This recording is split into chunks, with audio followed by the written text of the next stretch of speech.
Hello बच्चों, let's see the question. और question है hydrogen like atom of atomic number z in an excited state of quantum number 2n। Excited state है जहाँ पे वो 2n में प्रेजेंट है।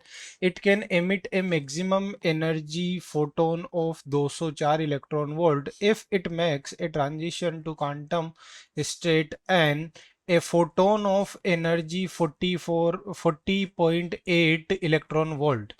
अगर वो 2n से n में आता है तो वो इतनी एनर्जी जो है वो क्या कर देगा, लूज कर देगा। ठीक है, तो हमारे पास हमें पता है, और जबकि वो एक्साइटेड स्टेट 2n में प्रेजेंट है, और वहां पर जो है मैक्सिमम एनर्जी जो वो लूज कर सकता है वो इतनी एनर्जी है।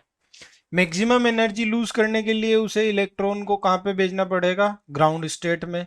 तो for emission of maximum energy, maximum energy N one की वैल्यू क्या होनी चाहिए, ग्राउंड स्टेट। और एन टू कहाँ से आएगा, टू है, एन टू तो जो है वो एक्साइटेड स्टेट 2n से आ रहा है ना। तो हमारे पास फॉर्मूला क्या होता है, delta E is equals to 13.6 multiplied by Z square bracket 1/n1 square minus 1/n2 square.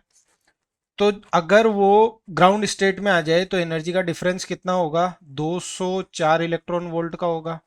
और साथ में 13.6 मल्टीप्लाइड बाई जेड स्क्वायर। अब हाइड्रोजन लाइक एटम है जिसका एटॉमिक नंबर जेड है, जेड स्क्वायर हो गया। ठीक है, एन वन की वैल्यू इस केस में क्या हो जाएगी, 1 हो जाएगी। माइनस एन टू की वैल्यू क्या है, 2n है ना। 2n का स्क्वायर कितना हो जाएगा, 4n स्क्वायर हो जाएगा क्या। ये बनी इक्वेशन नंबर 1।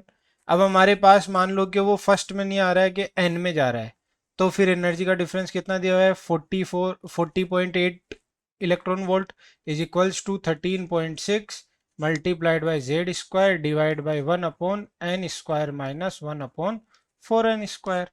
ये बनी इक्वेशन नंबर 2। हम क्या करेंगे, इक्वेशन 2 को इक्वेशन 1 से या इक्वेशन 1 को इक्वेशन 2 से डिवाइड कर देंगे।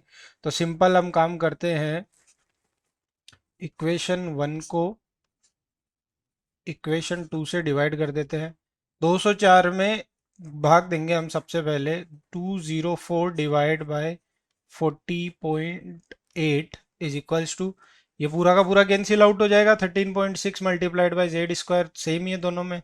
ऊपर क्या बन गया, ऊपर बन गया आपके पास में 1 - 1/n स्क्वायर डिवाइड बाय, नीचे क्या बन गया आपके पास में, नीचे बन गया 1/n square minus 1/4n square. यहाँ पे भी 4n था ना, हाँ सॉरी, 4n स्क्वायर बन गया ये जो है इसको हम सोल्व करेंगे। सोल्व करने के बाद क्या बन जाएगा, ये बन जाएगा 5।